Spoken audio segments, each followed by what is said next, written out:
Okay, so this is my talk. Has anybody seen a version of this talk before? Yeah? Okay, this is the full version. You've seen little bits of it. This is the whole thing.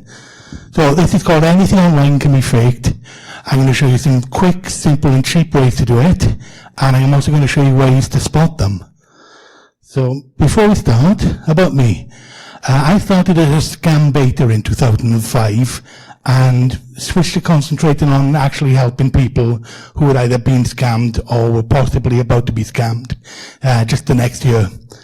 I hate the smell of coffee. This is important to know because it will come up at the end of this. I can't have caffeine.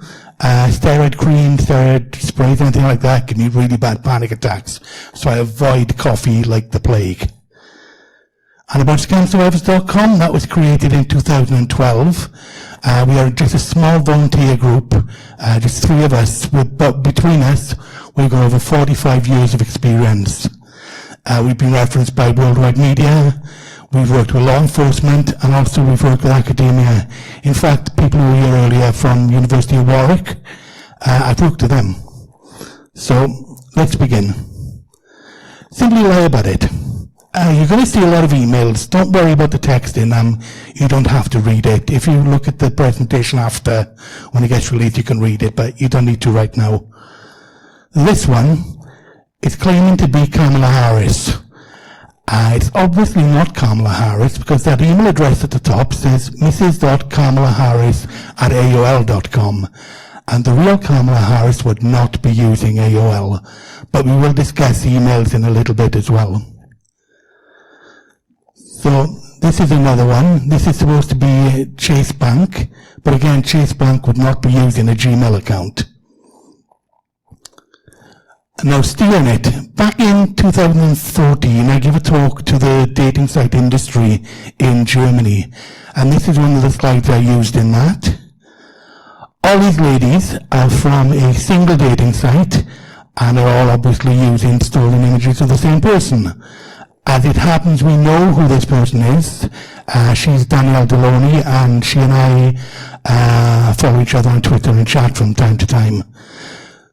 Now, this was 10 years ago, so you might be thinking, well, they can't still be using them, can they? This is from a few weeks ago. All from the same dating site, and all I did was say, search for females in Nigeria and Ghana. And I found 14 of them within a space of maybe 15 minutes. So she is aware that the scammers have got her images and they're using them.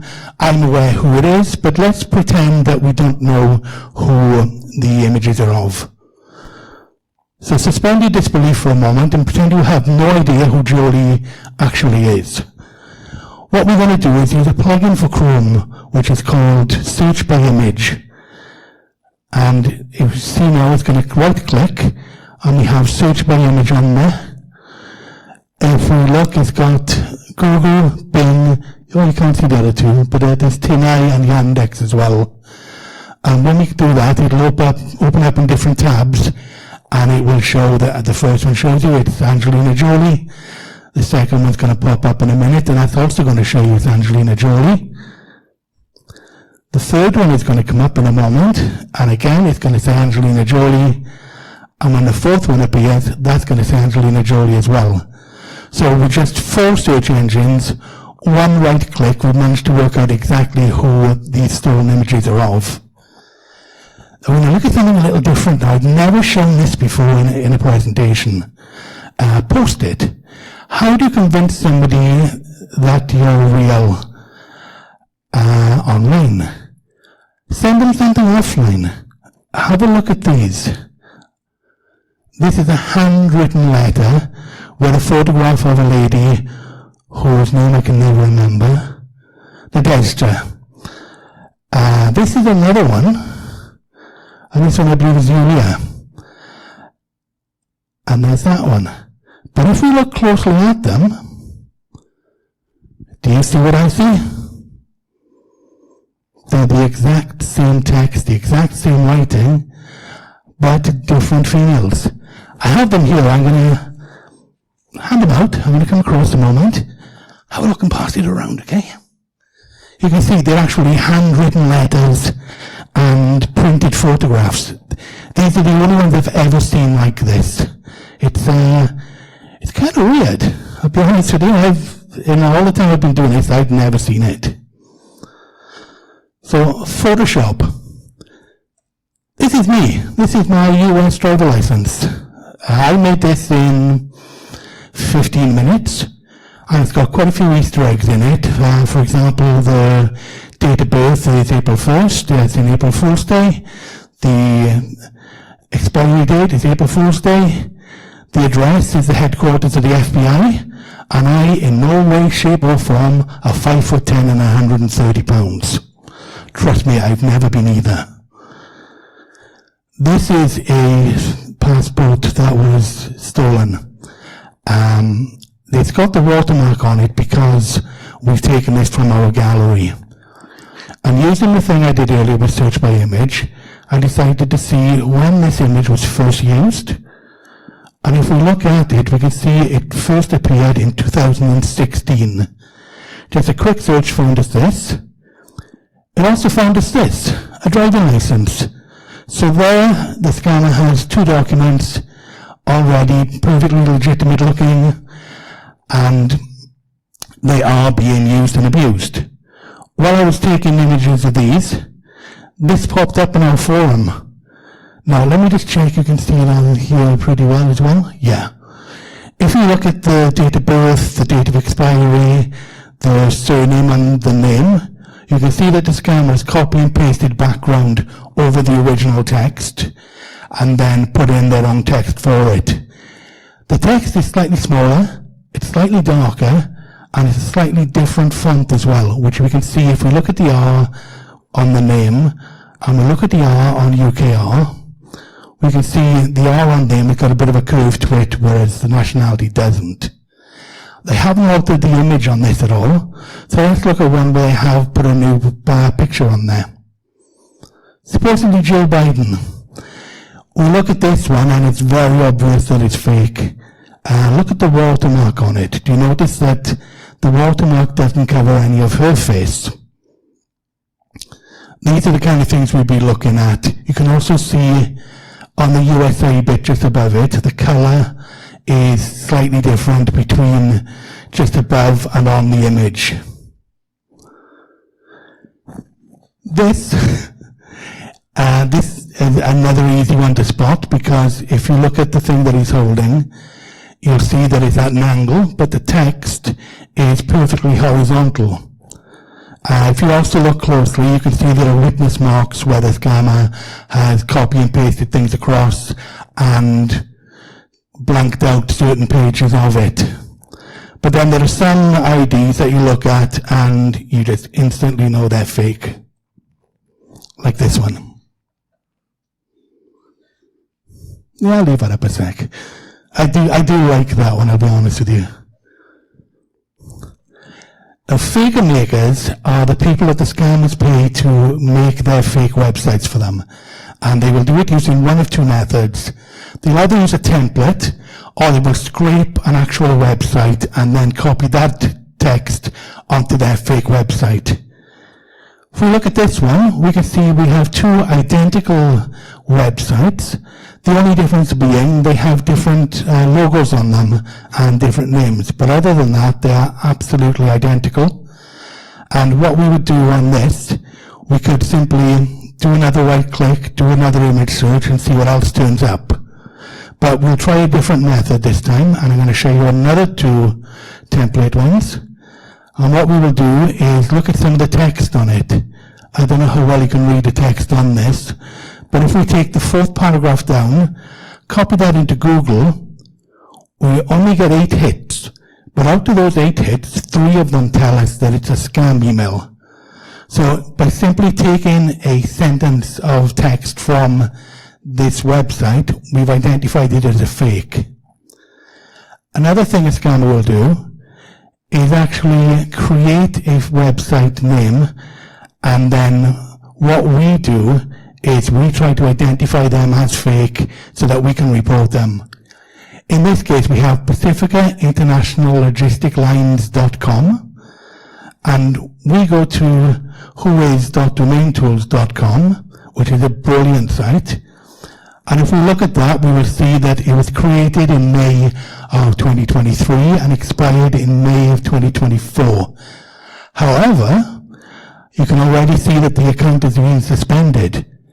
And that was because of us. We actually reported this one because when you look at the registry details, they give a fake name and a fake address, and that is against the terms of service of the providers. So some website hosts will turn around and say, well, it's not our responsibility if they are running a fake website on it. But if they are running a website with fake details, no, big no-no. So we managed to get that one killed simply by proving that those, the name and address and everything were fake. And this is a scraped one.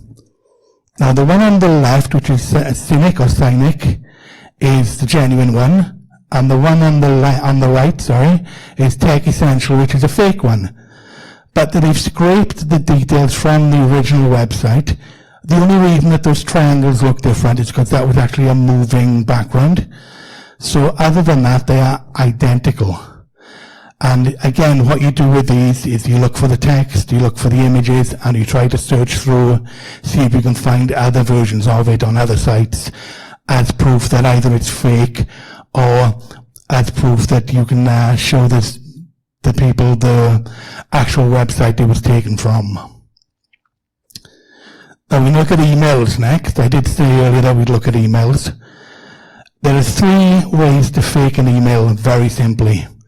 The first one, if you go to Gmail and it says create a new email account, when it says put in your name, put in the email address you want.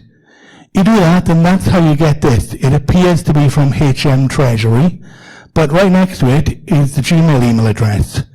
So it's easily done, but then easily disproven. Another method, which looks a little bit more official, we see this when it's got Rishi Sunak's and Minister.com. Now you might think, well, Minister.com has to be genuine. No. Minister.com is from Mail.com, which is a free email provider. And if we look at this, again, I don't know how clear it'll show up on there, but we have at politician.com and at presidency.com as well. Now, can anybody here think of any reason why somebody would genuinely need one of these email accounts? Because I sure as heck can't. And our third method, we're going to use an email spoofer. I uploaded this to my website on a hidden and password protected directory. Don't take that as a challenge, okay? And I've taken an email that was originally from a Gmail account, but made it appear as if it is Joe Biden at whitehouse.gov. You put in the details, you put in the email addresses you want to send it to, and then when you send it, if you hover over that email address, it actually says that it is from White House. There are 2 ways to spot these. The first one is that the scammer cannot actually access that email account. So he has to give you another email account, and he'll probably say something like, contact me at my personal email address, which might be mightyjoebiden69@gmail.com. I hope nobody owns that.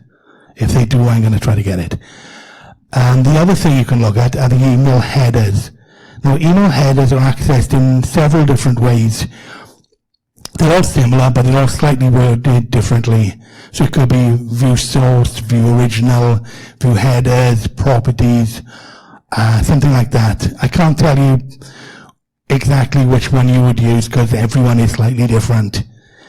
But if we look at this, we scroll down to the bottom because a lot of what you'll see will look like complete gobbledygook. But scroll to the bottom and work your way up slowly, and you will see that you have an XPHP script there, and that shows that this was sent from scamsurvivors.com, then that hidden directory, and mailer.php. And it also has an IP address. So we know what website it was actually sent from, and we know the IP address where it was sent from too. But IP addresses can be faked, and we'll come to that in a moment too. So next up, we're going to look at phone spoofing. Now, we've faked the President of the United States email address. Let's fake the phone number next. If all you want is a geographical number, then easiest thing to do, this is what I use, Skype. You will see we are using area code 419 because I thought that was funny at the time. But the top one there is what we actually use for our website, and the bottom one is what I use when I'm contacting scammers and pretending to be in America. If you want an actual phone number that you want to choose, there's an app or an email, an app or a website for that. This is one that I've used in the past, and all you need to do is you put credit on it, and then you put in your number, the number you want to call, and the number you want to appear as. It'll then say phone this number and put this code in, and it will actually phone up the person, and it will appear as if you are from that number. As you can see here, this is the White House's number, phoning my mobile phone. And right next to it, we actually have there the phone number on the website as well. Now then, next up, we're going to look at VPNs. VPN is a virtual private network. It's basically a piece of software that will make it appear as if you're in another part of the world. And I use what is my IP address to check IPs. And when we look at this, we can see that I am supposedly in London. Now, IP address is one of those things where if you're just using a normal internet connection, it'll show general area. It won't actually show exactly where you are. It's not like programs like CSI where they can zoom in and see the person sitting there on the computer at the time. If you run a VPN, and in this case I'm using FastVPN, there are lots of other VPNs out there. This is just the one that I use. I click on United States, New York, and then when I look at what is my IP address again, I appear to be in New York in the United States. So how can we spot these? We can actually use the website that's showing right now. If you look at the top left-hand corner, you can see my IP and then IP lookup. And if you go to IP lookup, it shows you the ISP, it shows you the location, but the thing you need to look at is the assignment, which is in green on this image. It's got the likely dynamic IP. That means it's probably a genuine one. If you had likely proxy server or confirmed proxy server, that would be a VPN. So everything I've shown you has been free to use, and as you can see, just very simple to do. Now we're going to start talking about AI because everybody's talking about AI these days, and we're going to completely fabricate it. These two people do not exist. They come from a site called thispersondoesnotexist.com. And every time we hit F5, it'll come up with a new face. They're completely random. You'll never get the same one twice. And what we need to look at when we do these are the backgrounds, the hair, and the hands. So we start off with the hair. And if we look really closely at these, we can see on the right-hand side, as you're looking at it, next to the eye on both of the images, you can see hair that isn't quite natural. It kind of starts and ends where it shouldn't. And the lady in the red, you can see it's there, there's little bits. The one on the right, you can see it's like a T. So you have to look really closely because AI has gotten a lot better at doing hair, but it still isn't perfect. Then there's hands. Oh boy, there's hands. One lady has got 5 fingers, and the other lady is doing her best impression of a rabbit. Again, we look at these backgrounds, and we've seen each and every time the background has been either blurred or plain. The reason for this is that AI still struggles a bit sometimes with backgrounds. And if you look really, really closely, and I mean you do have to look really closely, you might spot some subtle signs that it's actually AI generated. Can you see them? I mean, you do have to look close. Now then, ChatGPT is some brilliant software, really handy. If you go to it and you say, I would like you to write me a scam email, and you give it a scenario, it'll say, no, I can't do that. It's against the law, it's unethical, so I won't do it. You could go and pay for some other software, for example, Fraud GPT, or you could try rewording it and asking it in a different way. And all I did with this is say, I have a friend and I need to send him a letter. This is what I need to tell him. Can you write the letter for me? And yes, it wrote it. It's telling him that I have a trunk box full of $10.5 million that we found inside of Mercedes' former residence, yes. But it did write it. Doesn't always work. I tried it with a dying widow scam, and it realized it was a scam. I wouldn't do it. ChatGPT has tells, and you need to look. Don't worry about the text itself, just look at the patterns that we're going to start seeing, and I'll show you some more. So that one I'm showing you now is the Saddam Hussein one. This is an email, this is a story. I just asked ChatGPT to write me a story, and this is what it did. Can anybody work out what that tell is yet? Let's add some color to it and make it a bit easier, okay? What we're going to do is take every paragraph and we're going to color in the sentences. So the first sentence will be black, the next one will be red, the next one will be blue, the next one will be green, and so on. And when we do that, do you see that pattern appearing now? I'll show you another one. What I did is took 100 paragraphs and I checked out how many sentences were in each and every paragraph. And this is what I found. 67% of the time, when I asked ChatGPT to tell me a story, it only had 2 sentences in the paragraph. In only 2% of cases was it 4 or more. So in all, 90% of the time, those stories, or those letters, only had 2 or 3 sentences in them. So now we're going to look at virtual cams. This is actually the oldest software that we're going to be talking about here, and it's been around for 17 years, I believe. I used to use this when I was baiting scammers in the Philippines, because they would want me to appear on webcam, and obviously I didn't want to show my face to a scammer. So I would use this software, and just a plain blue image. That's all you need, is a single blue image, and you get it to play this as your virtual webcam, and you can say, no, look, my webcam is broken, it's only displaying a blue screen. Or, you can upload a video of static, and get it to play the video of static, and go, no, my webcam doesn't work. This is a quick video, A, so I can have a rest with my voice, and B, because it's so fiddly trying to do everything and talk at the same time. This is ManyCam, and when we talk about sextortion scammers using a virtual webcam, this is how they do it. Right now I've got a video playing of somebody called Lily Luck. If the person was talking to the scammer, this is what they would see as their webcam. So what we'll do now is go one step further with it, pull up another piece of software. We'll call this VCW. Now if we change from the movie to desktop and click on a section of the desktop, this is already set up for it. Click on OK. Now we are seeing this.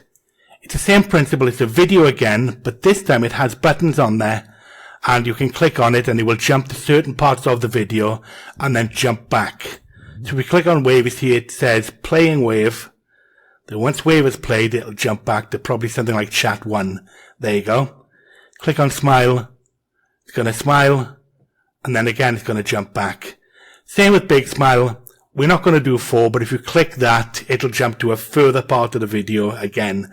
And then it'll all keep going from that point instead. So how do you know that the scammers are using this software? Very simple. Get them to do something that wouldn't have been pre-recorded. Something like hold up a copy of today's newspaper. Or even something really silly like take off one shoe and wave it about. That's the simplest way that you can tell that people are using a virtual webcam, because they aren't able to do these kind of unusual things.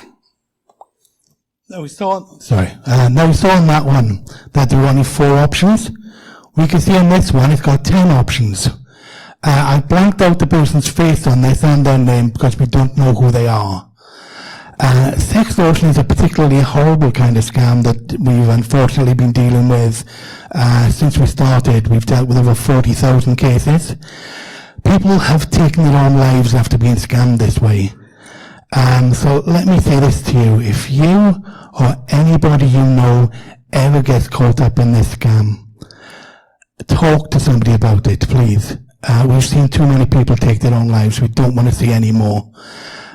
You can get over this scam, and it's actually fairly simple to do so. The scammer will try to use particularly threatening language to keep you panicked, but you can deal with it, and it does get better. And after that, I'd like to lighten the mood a little bit. We're going to look at voice mods. Back in the old days, because I started doing this in 2005, and back then, if a scammer needed to have a female voice, he would either have to get a family member or a girlfriend to do it, or he would try to pretend to be a female himself. I'm going to play you an example of that, and this is the only time I have ever laughed during a scammer call. But when you hear it, you'll understand why. This is a scammer called Ibrahim, and he's about to introduce me to his daughter. Excuse me, I want you to talk to my baby. I can talk to your baby this time. Yeah. Okay then. Okay, let me get to my baby. Okay then. I know it's coming. This is new. Hello?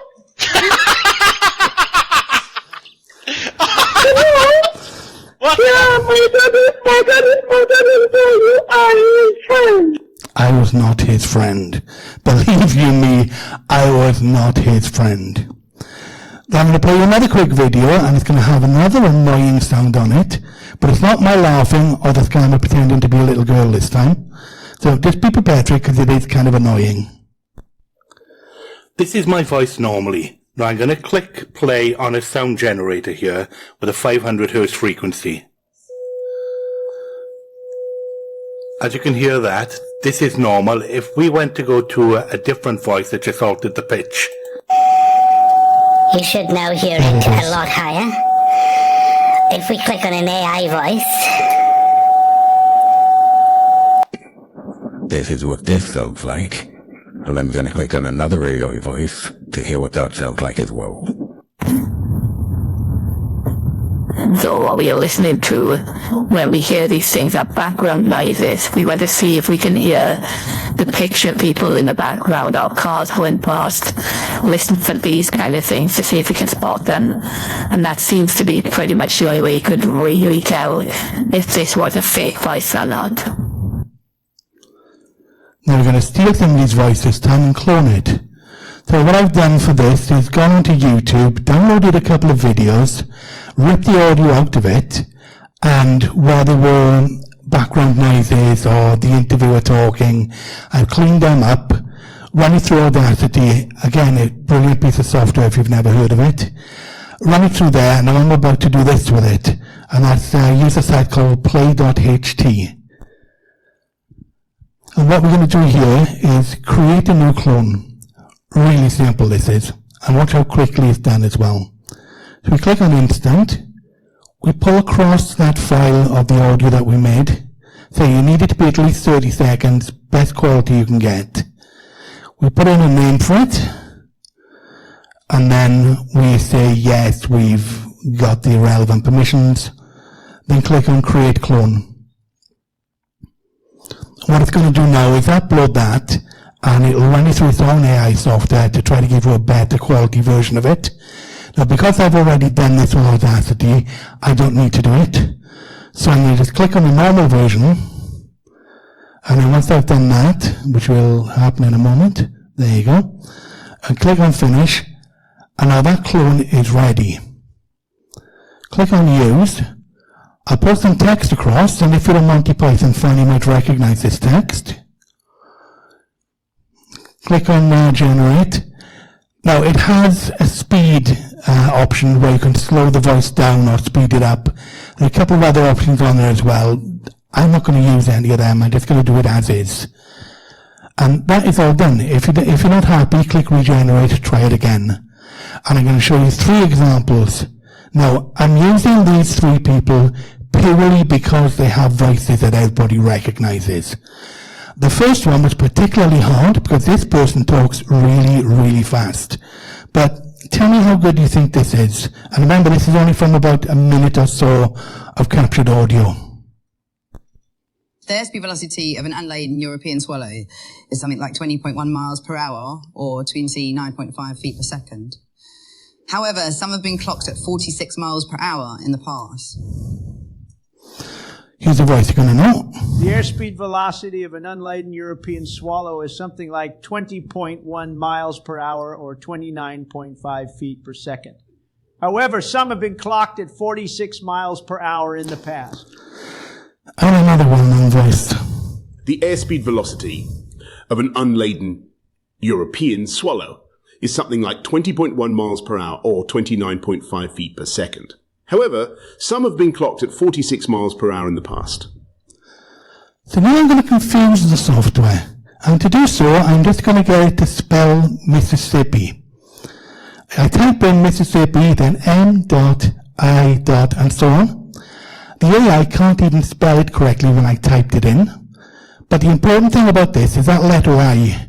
At the start of a sentence, the letter I goes up in pitch, and unless it's a question, at the end it'll drop down. So what's going to happen when we try to do this and just have the letter I as the only thing in a sentence? Mississippi. Mississippi. I. You see, I. That's not right.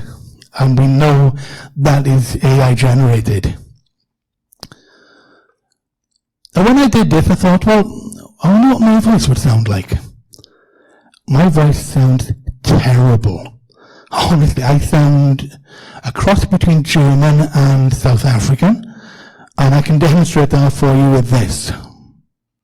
The airspeed velocity of an unladen European swallow is something like 21 miles per hour, 29.5 feet per second. However, some have been clocked at 46 miles per hour in the past. So if you want to avoid having your voice stolen by AI, be Welsh. Nice tip. And talking of Welsh, I had my fake Boris Johnson and decided to get it to speak Welsh. Do any of you speak Welsh here? Oh, I could make something up then, couldn't I? I'm going to use the word, the sentence, Caewch y drws os gwelwch yn dda, which it just means, please close the door. And if you don't believe me, you can look it up. It's not swearing or anything, I promise you. And I did this to my fake Boris Johnson, and I think I broke the software. KGG. The Gator was a cocaine dairy petty med the UK. The Judy Jewins Pishbain as I still you copy and purchase. Just to use me to get in that it doctors as covers. Exactly. So yeah, be Welsh. Again, be Welsh. We're going to take the voice thing and go one little step further. What we're going to do is get an image of the person, and we're going to make it appear as if their face is actually moving and their mouth is moving, so it looks like they're actually saying what we created. You're going to see this on a big screen, so it's going to look a lot more obvious that it's fake. But imagine having this on a small, like 2-3 inch video being sent to you on your phone by a relative. Apparently, Microsoft has got some new software that blows this out of the water, but they haven't released it yet. The airspeed velocity of an unladen European swallow is something like 20.1 miles per hour, 29.5 feet per second. However, some have been clocked at 46 miles per hour in the past. I mean, it's not bad, is it? So we're going to do some face swapping next. And what I've got is a piece of software, and to speed things up, I've already uploaded a video of Alex Kingston talking about if she'd ever come back to Doctor Who, and I've uploaded a photograph of Angelina Jolie, and I've told it to swap Alex Kingston's face for Angelina Jolie's face. And It's very GPU intensive, and if you're interested, when I did this, and this is going to be in real time, and I will say that in the video as well, I use an RTX 3060 for it. I'm going to show you this in real time. As I said earlier, this is an RTX 3060 being used. I just said that too. We have Alex Kingston's face from the video and Angelina Jolie's face to replace it. If you look at the top of the screen as well, you see it also has stream face swap and image face swap. With the stream face swap, it lets you use your webcam, and instead of putting up a video, you can actually have that, and I'll demonstrate that in the next slides. It has fast mode, it has various other modes as well, but to be honest with you, fast mode is absolutely perfect, and that's how quick this is. Again, that was in real time.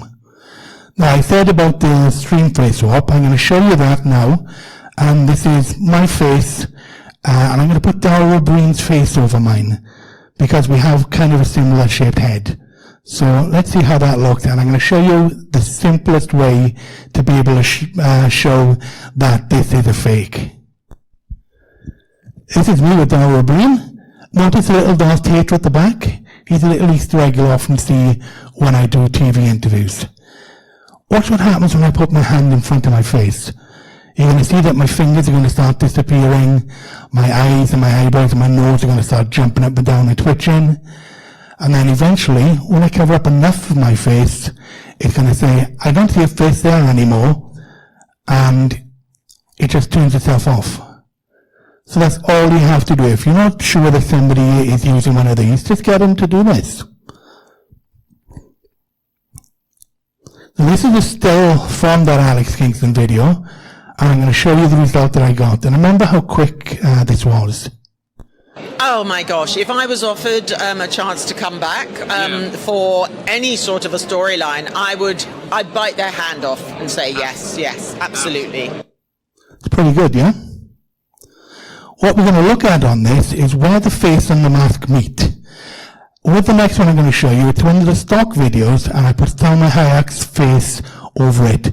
Watch this part of the head, because this is where that mask starts and ends, and you'll notice that it's kind of flickering and blurring, and again you have to zoom in close to look at these things, but when you see them you can't unsee them.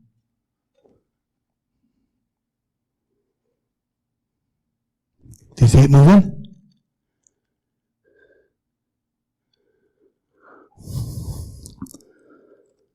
So then, in closing, what have we learned?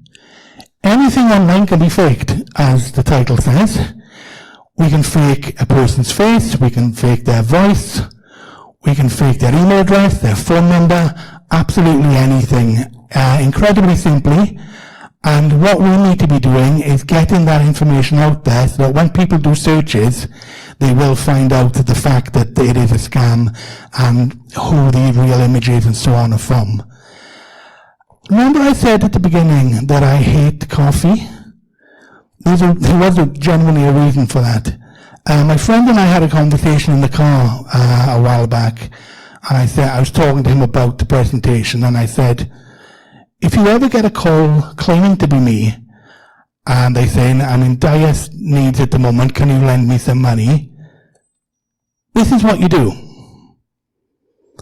Ask me if I fancy going for a coffee after, and if I say yes, he's a fake. Have this conversation with your friends and family too. Come up with something like a question and answer, or a phrase that everybody knows, or just something about you that only your friends and family would know. And that's pretty much the presentation here. But just to finish off, I'm going to play you a couple of silly little things that I made while I was making this. Mainly to amuse myself, but I think you might like them too.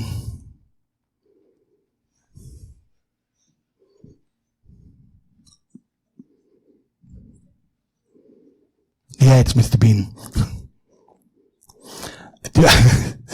Boris Johnson singing with you. I know. I'm the very model of a modern Major General. I have information, vegetable, animal, and mineral. I know the kings of England, and I quote the fights historic, from Marathon to Waterloo in order categorically. And one last one for you.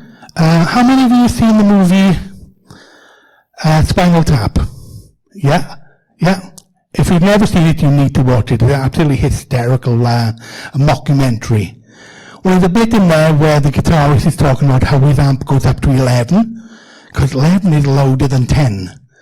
And what I've done, I've taken my fake Boris Johnson and my fake Donald Trump and had them interact and do that bit.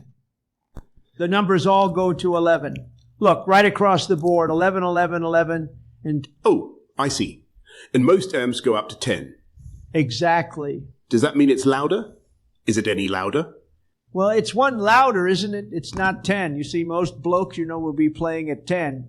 You're on 10 here, all the way up, all the way up, all the way up. You're on 10 on your guitar. Where can you go from there? Where? I don't know. Nowhere. Exactly. What we do is if we need that extra push over the cliff, you know what we do? Put it up to 11. 11. Exactly. One louder. Why don't you just make 10 louder and make 10 be the top number and make that a little louder? These go to 11. Well, thank you very much for listening to this. Does anybody have any questions? Excellent. Again, thank you very much. And also thank you to the people from B-Sides for organising all this. They've done a brilliant job all day, so don't applaud me, applaud them.